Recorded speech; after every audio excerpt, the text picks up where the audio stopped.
നമസ്കാരം, ഞാൻ സിജു. എല്ലാവർക്കും നെറ്റോസിന്റെ പുതിയൊരു വീഡിയോയിലേക്ക് സ്വാഗതം. UK ഇപ്പോൾ ഒരു മാറ്റത്തിന്റെ കാലഘട്ടത്തിലൂടെയാണ് കടന്നുപോയിക്കൊണ്ടിരിക്കുന്നത്. ഋഷി സുനക്കിന്റെ നേതൃത്വത്തിലുള്ള മന്ത്രിസഭ രാജിവെച്ചുകൊണ്ട് ഇലക്ഷനെ നേരിടുകയും ആ ഇലക്ഷനിൽ അവർ സമ്പൂർണ്ണമായിട്ട് പരാജയപ്പെടുകയും ചെയ്തു. സ്റ്റാർമറിന്റെ നേതൃത്വത്തിലുള്ള ലേബർ വളരെ വലിയൊരു മുന്നേറ്റം നടത്തുകയും അവർ ഭരണം നേടിയെടുക്കുകയും ചെയ്തിരിക്കുകയാണ്. 14 വർഷത്തിന് ശേഷമാണ് ലേബർ പാർട്ടി UK ഭരണത്തിൽ വരുന്നത്. ഈ 14 വർഷവും UK ഭരിച്ചത് കൺസർവേറ്റീവ് പാർട്ടിയാണ്. ഈ കൺസർവേറ്റീവ് പാർട്ടിയുടെ ഈ 14 വർഷത്തെ ഭരണ കാലയളവിൽ നമ്മൾ ഇന്ത്യക്കാർക്ക് പ്രയോജനമാകുന്ന കുറച്ചധികം കാര്യങ്ങൾ ബോറിസ് ജോൺസൺ പ്രധാനമന്ത്രിയായി കഴിഞ്ഞാണ് നമുക്ക് ലഭിച്ചത്. അതിനു മുമ്പ് 2010 ഇവർ ഭരണത്തിൽ വരുമ്പോൾ ഇവർ ആദ്യം ചെയ്ത ഒരു കാര്യം എന്ന് പറഞ്ഞു കഴിഞ്ഞാൽ, അന്ന് നമുക്ക് പോസ്റ്റ് സ്റ്റഡി വർക്ക് വീസ ഉണ്ടായിരുന്നു. 2012 പോസ്റ്റ് സ്റ്റഡി വർക്ക് വീസ അവർ കംപ്ലീറ്റ് ആയിട്ട് ക്ലോസ് ചെയ്യുകയാണ് ചെയ്തത്. അതായത് സ്റ്റുഡൻസ് UK വന്നു കഴിഞ്ഞാൽ ഇവിടെ നിന്ന് പഠിച്ചു കഴിഞ്ഞാൽ ഇവിടെ കുറച്ച് നാൾ ഇവിടെ നിൽക്കാനുള്ള അവസരം അവർ നിർത്തലാക്കിയായിരുന്നു കൺസർവേറ്റീവ് പാർട്ടി. അതുപോലെ തന്നെ അന്ന് അവർ നിർത്തലാക്കിയത് കെയറർ വിസയായിരുന്നു. നേരത്തെ ഇവിടെ കെയറായിട്ട് വിസ ലഭിക്കുമായിരുന്നു. അവർ കെയറർ വിസയെ ഷോർട്ട് ഓക്യുപ്പേഷൻ ലിസ്റ്റിൽ നിന്ന് എടുത്തു മാറ്റിയത് കൊണ്ട് അത് കഴിഞ്ഞ് UK അങ്ങനെ കെയറർ വിസ കിട്ടുന്നില്ലായിരുന്നു. ഇതിൽ രണ്ടിലും മാറ്റം വരുത്തിയത് ബോറിസ് ജോൺസന്റെ നേതൃത്വത്തിലുള്ള മന്ത്രിസഭ വന്നു കഴിഞ്ഞാണ്. 2019 ബോറിസ് ജോൺസൺ ഭരണത്തിൽ വന്നു കഴിഞ്ഞാണ് UK വീണ്ടും PSW തുടങ്ങാനുള്ള അനുവാദം കൊടുത്തത്. അതായത് UK പഠിക്കാൻ വരുന്ന കുട്ടികൾക്ക് 2 വർഷം ഇവിടെ നിൽക്കാനുള്ള ഒരു അവസരം കൊടുക്കുന്നു. അതുപോലെ തന്നെ സീനിയർ കെയർ വിസയെ ഷോർട്ടേജ് ഒക്യുപ്പേഷൻ ലിസ്റ്റിലാക്കി. അത് കഴിഞ്ഞ് കെയർമാരെ ഷോർട്ടേജ് ഒക്യുപ്പേഷൻ ലിസ്റ്റിലാക്കി. അങ്ങനെ ബോറിസ് ജോൺസന്റെ നേതൃത്വത്തിലുള്ള മന്ത്രിസഭ ഒരുപാട് സഹായമാണ് UK ഒരു ജോലി ആഗ്രഹിക്കുന്നവർക്ക് വേണ്ടി ചെയ്തു കൊടുത്തത്. അതുപോലെ തന്നെ പ്രീതി പട്ടേൽ ഹോം സെക്രട്ടറി ആയിരിക്കുമ്പോഴാണ് ഈ PSW കൊണ്ടുവന്നത്. അങ്ങനെ ഈ PSW കൊണ്ടുവന്നത് കൊണ്ട് തന്നെയാണ് UK ഏറ്റവും കൂടുതൽ പേര് ഇന്ത്യയിൽ നിന്ന് പിന്നീട് വരാൻ തുടങ്ങിയത്. അപ്പോൾ നമുക്കറിയാം, അന്നത്തെ കാലഘട്ടത്തിൽ UK സ്റ്റുഡൻസ് വരുമ്പോൾ അവർക്ക് അവരുടെ ഡിപെൻഡൻസിനെ കൊണ്ടുവരാൻ സാധിക്കുമായിരുന്നു. ഇവിടെ ഒരു ജോലി കിട്ടിക്കഴിഞ്ഞാൽ നമ്മുടെ കോഴ്സ് കംപ്ലീറ്റ് ചെയ്യുന്നതിന് മുമ്പ് ആ ജോലിയിലേക്ക് മാറുന്നതിന് ഒരു തടസ്സവുമില്ലായിരുന്നു. അന്നേരം അതുപോലെ തന്നെ ഹെൽത്ത് ആൻഡ് കെയർ വിസ കൊണ്ടുവന്നു. അതായത് UK കൂടുതൽ ഹെൽത്ത് കെയർ വർക്കേഴ്സിനെ ആകർഷിക്കുന്നതിന് വേണ്ടി ഹെൽത്ത് ആൻഡ് കെയർ വിസ കൊണ്ടുവന്നിരുന്നു. ആ ഹെൽത്ത് ആൻഡ് കെയർ വിസയുടെ പ്രയോജനം എന്ന് പറഞ്ഞു കഴിഞ്ഞാൽ വളരെ കുറഞ്ഞ വിസ ഫീസും IHS സർചാർജ് അടയ്ക്കേണ്ട. അതായത് ഈ ഹെൽത്ത് ആൻഡ് കെയർ വിസയിൽ വരുന്നവർക്ക് അവരുടെ ഫാമിലിക്ക് പോലും IHS സർചാർജ് അടയ്ക്കേണ്ടായിരുന്നു. അങ്ങനെ വളരെ കുറഞ്ഞ വിസ ഫീസിൽ UK ആകർഷിക്കാൻ ബോറിസ് ജോൺസന്റെ നേതൃത്വത്തിൽ ഒരുപാട് പദ്ധതികൾ കൊണ്ടുവന്നിരുന്നു. അത് കഴിഞ്ഞ് ബോറിസ് ജോൺസൺ പ്രധാനമന്ത്രി സ്ഥാനം രാജിവെക്കുകയും പ്രീതി പട്ടേലിന് അവരുടെ സ്ഥാനം നഷ്ടപ്പെടുകയും ചെയ്യും. പിന്നെ സുവല്ല ബ്രവർമാനാണ് വീണ്ടും ഹോം സെക്രട്ടറി ആയിട്ട് വന്നത്. ഒരു കാര്യം നമ്മൾ ശ്രദ്ധിച്ചാൽ മനസ്സിലാക്കും, സുവല്ല ബ്രവർമാൻ എന്ന് തൊട്ട് ഭരണത്തിൽ വന്നു അന്ന് തൊട്ട് അവർ ഇമിഗ്രേഷൻ കുറയ്ക്കുന്നതിന് വേണ്ടിയുള്ള ശ്രമങ്ങളാണ് നടത്തിയിരുന്നത്. അവർക്ക് എങ്ങനെയെങ്കിലും UK ഇമിഗ്രേഷൻ കുറയ്ക്കണം എന്നുള്ളൊരു ആഗ്രഹത്തിലായിരുന്നു. കാരണം ഡേവിഡ് കാമറൂണിന്റെ നേതൃത്വത്തിലുള്ള കൺസർവേറ്റീവ് പാർട്ടി ഇലക്ഷനെ നേരിട്ടത് അവർ പറഞ്ഞത് UK ഇമിഗ്രേഷൻ 1 ലക്ഷത്തിൽ താഴെ ആക്കുമെന്നായിരുന്നു. പക്ഷേ ആ പ്രവചനങ്ങളെല്ലാം തെറ്റിച്ചുകൊണ്ട് UK ഇമിഗ്രേഷൻ ഏകദേശം 7 ലക്ഷത്തിന് മുകളിലേക്ക് കൂടുകയാണ് ചെയ്തത്. അതുകൊണ്ട് തന്നെ പിന്നീടുള്ള മന്ത്രിസഭ എല്ലാം ഈ ഇമിഗ്രേഷൻ കുറയ്ക്കാനുള്ള ശ്രമങ്ങളാണ് നടത്തിയത്.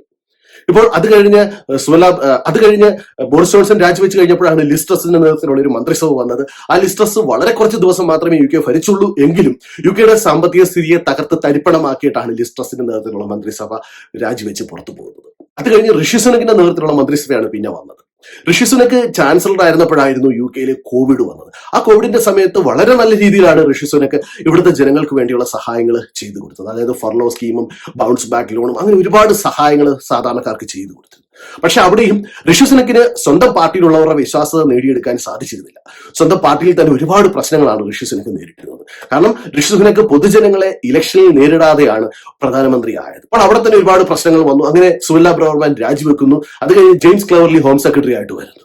ഈ ജെയിംസ് ക്ലവർലി വന്നു കഴിഞ്ഞാണ് മറ്റ് നിയമമാറ്റങ്ങൾ പിന്നെയും അവർ നിയമമാറ്റങ്ങൾ ഒരുപാട് കൊണ്ടുവരാൻ തുടങ്ങി.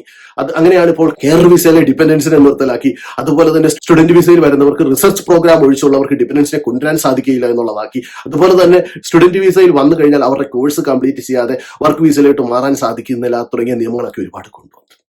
അങ്ങനെ ഇമിഗ്രേഷൻ കുറയ്ക്കാനുള്ള എല്ലാ ശ്രമങ്ങളും നടത്തിക്കൊണ്ടിരിക്കുമ്പോഴാണ് അതുപോലെ തന്നെ അനധികൃതമായിട്ട് കുടിയേറി വരുന്നവരെ റുവാണ്ടയിലേക്ക് കയറ്റി അയക്കാനുള്ള പദ്ധതികളെല്ലാം അവർ കൊണ്ടുവന്നിരുന്നു. പക്ഷെ അതൊന്നും അവർക്ക് സാധിച്ചില്ല. അങ്ങനെ അവർ രാജിവെച്ചപ്പോൾ പുറത്തു പോയിരിക്കുകയാണ്. ഇപ്പോൾ സ്റ്റാർമറിന്റെ നേതൃത്വത്തിലുള്ള മന്ത്രിസഭ ഏറ്റവും വലിയ പ്രശ്നങ്ങളിൽ ഒന്ന് ഈ ഇമിഗ്രേഷൻ തന്നെയാണ്. അവർ എന്തൊക്കെ മാറ്റങ്ങളാണ് ഇതിൽ വരുത്താൻ പോകുന്നതെന്ന് നമുക്കറിയാം. കാരണം മുൻപ് ലേബർ ഭരിച്ചിരുന്നപ്പോൾ അവർ ഇമിഗ്രേഷന് വളരെ നല്ല രീതിയിലുള്ള സമീപനമായിരുന്നു നടത്തിയിരുന്നത്. വിദേശത്തു നിന്നുള്ളവരെ അവരെ ആകർഷിക്കുന്ന രീതിയിലുള്ള പദ്ധതികളൊക്കെ ആയിരുന്നു കൊണ്ടുവന്നിരുന്നത്. പക്ഷേ ഇപ്പോൾ നമുക്കറിയില്ല അവർ ഇങ്ങനെയുള്ള രീതിയിലാണ് മുമ്പോട്ട് പോകാൻ പോകുന്നതെന്ന്. കാരണം അവർക്കിപ്പോൾ ഇന്നത്തെ ഭരണമേറ്റ ആദ്യത്തെ ദിവസം തന്നെ റുവാണ്ടയിലേക്ക് ആൾക്കാരെ കയറ്റിയിരിക്കുന്ന പ്ലാൻ അവർ ഉപേക്ഷിക്കുകയാണെന്നാണ് പറഞ്ഞത്. കോടിക്കണക്കിന് രൂപയാണ് ബ്രിട്ടൻ അതിനുവേണ്ടി ചെലവാക്കിയത്. അപ്പോൾ ആ ഒരു പദ്ധതി അവർ ഉപേക്ഷിക്കുകയാണ്. പക്ഷേ UK അനധികൃത കുടിയേറ്റം ഓരോ ദിവസവും ക്രമാതീതമായിട്ട് കൂടിക്കൊണ്ടിരിക്കുകയാണ്. പിന്നെ മറ്റൊരു പ്രശ്നം UK നേരിടുന്നത് ഞാൻ കഴിഞ്ഞ വീഡിയോയിൽ പറഞ്ഞതുപോലെ NHS വെയിറ്റിംഗ് ലിസ്റ്റ് ക്രമാതീതമായിട്ട് കൂടിക്കൂടി വരികയാണ്. ഇപ്പോൾ കഴിഞ്ഞ ആഴ്ച പ്രസിദ്ധീകരിച്ച ഒരു ന്യൂസ് പ്രകാരം ഏകദേശം 1,00,000-ഓളം വേക്കൻസികളാണ് ഇപ്പോൾ NHS നിലവിലുള്ളത്. അപ്പോൾ ഈ 1,00,000-ഓളം വേക്കൻസികൾ ഇവർ എങ്ങനെ ഫില്ല് ചെയ്യുമെന്നുള്ളത് നമുക്ക് ഇതുവരെ ഒരു ഐഡിയയും ഇല്ലാതിരിക്കുകയാണ്. എന്താണ് സ്റ്റാർമർ അതിനുവേണ്ടി ചെയ്യാൻ പോകുന്നത്? കാരണം നേരത്തെ ഇതുപോലുള്ള ഷോർട്ടേജ് വന്നപ്പോഴാണ് അവര് ഹെൽത്ത് ആൻഡ് കെയർ വിസ പോലുള്ള ഫെസിലിറ്റികൾ കൊണ്ടുവന്നിരുന്നത്. ഇപ്പോൾ ഇനി സ്റ്റാർമർ NHS-ലെ ഈ സ്റ്റാഫ് ഷോർട്ടേജ് തീർക്കാൻ വേണ്ടി എന്താണ് കൊണ്ടുവരാൻ പോകുന്നത് എന്നുള്ളത് നമ്മൾ ആകാംക്ഷപൂർവ്വം കാത്തിരിക്കുകയാണ്. കാരണം എന്തായാലും ഉറപ്പാണ് ഇവരുടെ ഭരണത്തിൽ കുറച്ചധികം നിയമമാറ്റങ്ങൾ കൊണ്ടുവരുമെന്നുള്ള കാര്യത്തിൽ ഒരു സംശയവും. ഇപ്പോൾ അവർ പറയുന്നത് ആഴ്ചയിൽ 40,000-ഓളം അപ്പോയിന്റ്മെന്റുകൾ കൂടുതൽ നടത്തുമെന്നൊക്കെ പറയുന്നുണ്ട്. പക്ഷേ അങ്ങനെ അപ്പോയിന്റ്മെന്റുകൾ കൂടുതൽ നടത്തണമെങ്കിൽ അവർക്ക് അതിന് ആവശ്യമായ സ്റ്റാഫ് വേണം. ഇപ്പോഴത്തെ അവസ്ഥയിൽ അത് നടത്താൻ പറ്റുമെന്നുള്ള കാര്യത്തിൽ ഒരു സംശയവുമില്ല. കാരണം അവര് അതിനകത്ത് എന്തെങ്കിലും മാറ്റം വരുമോ എന്നുള്ളത്, അതായത് ഇന്റർനാഷണൽ റിക്രൂട്ട്മെന്റ് വീണ്ടും പൂർവാധികം ഭംഗിയോടെ തുടങ്ങുമോ എന്നുള്ളത് നമുക്ക് വരുന്ന ദിവസങ്ങളിൽ അറിയാൻ സാധിക്കുന്നതാണ്. അതുപോലെ തന്നെ ഇപ്പോൾ ഈ അനധികൃത കുടിയേറ്റത്തെ തടയാൻ വേണ്ടി അവർ എന്താണ് ചെയ്യുന്നതെന്നും എല്ലാവരും ആകാംക്ഷയോടെ കാത്തിരിക്കുകയാണ്. പിന്നെ മറ്റൊരു കാര്യം, വളരെ ശ്രദ്ധിക്കേണ്ട ഒരു കാര്യം എന്ന് പറഞ്ഞാൽ, ഋഷി സുനക്കിന്റെ നേതൃത്വത്തിലുള്ള മന്ത്രിസഭയിലെ ചാൻസലറായ ജെറിമി ഹണ്ടും ഋഷി സുനക്കോടുള്ള നല്ല രീതിയിലുള്ള പ്രവർത്തനങ്ങളായിരുന്നു. അവർ സാമ്പത്തിക മേഖലയിൽ അവർ വളരെ നല്ല പ്രവർത്തനമാണ് കാഴ്ചവെച്ചത്. കാരണം UK-യുടെ ഇൻഫ്ലേഷൻ ക്രമാതീതമായിട്ട് കൂടി 11% വരെ ആയിരുന്നത് അവർ തിരിച്ച് 2% എത്തിച്ചിട്ടുണ്ട്. അതുപോലെ തന്നെ UK-യെ റിസഷനിൽ നിന്ന് അവർക്ക് കരകയറ്റാൻ സാധിച്ചിരുന്നു.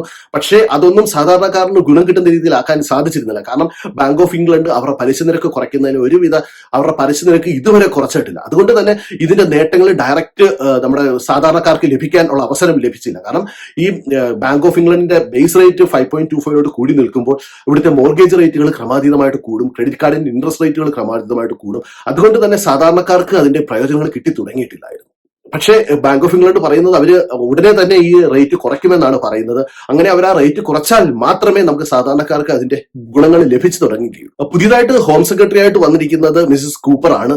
അവർ ഏത് രീതിയിലായിരിക്കും ഇതിന്റെ കാര്യങ്ങൾ മുമ്പോട്ട് കൊണ്ടുപോയെന്നുള്ളത് ഒരു ഐഡിയയും ഇതുവരില്ല. കാരണം അവർ ഇതുവരെ ഇമിഗ്രേഷനുമായിട്ട് ബന്ധപ്പെട്ട ഒരു പ്രസ്താവനയും ഇറങ്ങിയിട്ടില്ല. പുതിയ ഫോറിൻ സെക്രട്ടറി ആയിട്ട് വന്നിരിക്കുന്നത് മിസ്റ്റർ ലാമിയാണ്. അദ്ദേഹവും UK-യിലേക്ക് കുടിയേറിയ ഒരു ഫാമിലിയിൽ നിന്നുള്ളതാണ്. അന്നേരം ഫോറിൻ സെക്രട്ടറി ആയിട്ട് കക്ഷിയും ഫോറിൻ സെക്രട്ടറി ആയിട്ട് അദ്ദേഹം എന്തൊക്കെയാണ് പ്ലാൻ ചെയ്യുന്നതെന്നും ഒക്കെ നമ്മൾ വരുന്ന ദിവസങ്ങളിൽ അറിയുന്നതാണ്. ഇപ്പോൾ പുതിയതായിട്ട് വന്നിരിക്കുന്ന ചാൻസലർ മിസസ് റീവ്സ് ആണ്. UK-യുടെ സാമ്പത്തിക സ്ഥിതിയെ നല്ലതുപോലെ മുമ്പോട്ട് നയിക്കാൻ അവർ എന്തൊക്കെ പ്ലാനുകൾ കൊണ്ടുവരും എന്നുള്ളതിനെ കുറിച്ച് ഒരു ഐഡിയയും ഇപ്പോഴും ഇല്ലാതിരിക്കുകയാണ്. പിന്നെ നമ്മൾ പ്രത്യേകം ശ്രദ്ധിക്കേണ്ടത് ഹെൽത്ത് സെക്രട്ടറി ആയിട്ട് വന്നിരിക്കുന്നത് വെസ്റ്റ് സ്ട്രീറ്റിംഗ് ആണ്. അദ്ദേഹം ഇന്നലെ തന്നെ പ്രഖ്യാപിച്ചു കഴിഞ്ഞു NHS തകർന്നു കിടക്കുകയാണ്. NHS-നെ രക്ഷപ്പെടുത്താനുള്ള മാർഗങ്ങൾ അദ്ദേഹം കൊണ്ടുവരും എന്നാണ് പറഞ്ഞിരിക്കുന്നത്. ചിലപ്പോൾ അദ്ദേഹം ഫേസ് ചെയ്യുന്ന ആദ്യത്തെ പ്രശ്നം എന്ന് പറഞ്ഞു കഴിഞ്ഞാൽ ഇപ്പോൾ ജൂനിയർ ഡോക്ടർമാർ സമരത്തിലാണ്. അതുപോലെ തന്നെ ഇവിടുത്തെ നഴ്സിംഗ് യൂണിയനുകൾ ഓൾറെഡി അദ്ദേഹത്തോട് നഴ്സുമാരുടെ സാലറി കൂട്ടുന്നതിനെ കുറിച്ചുള്ള കാര്യങ്ങൾ സംസാരിച്ചിട്ടുണ്ട്. അന്നേരം വരും ദിവസങ്ങളിൽ നഴ്സുമാരുടെ സാലറി കൂട്ടുന്നതിനെ കുറിച്ചുള്ള കാര്യങ്ങൾ വരും എന്ന് തന്നെയാണ് പ്രതീക്ഷിക്കുന്നത്.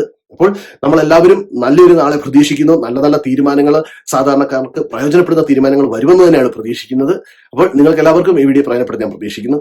നിങ്ങൾക്ക് വീഡിയോ ഇഷ്ടപ്പെട്ടെങ്കിൽ നിങ്ങളുടെ ഫ്രണ്ട്സിന് ഷെയർ ചെയ്യുക. അതോടൊപ്പം തന്നെ നിങ്ങളുടെ അഭിപ്രായങ്ങളും നിർദ്ദേശങ്ങളും കമന്റ് ചെയ്യുക. അപ്പോൾ മറ്റു വീഡിയോ കാണുന്നവരെ എല്ലാവർക്കും നന്ദി, നമസ്കാരം.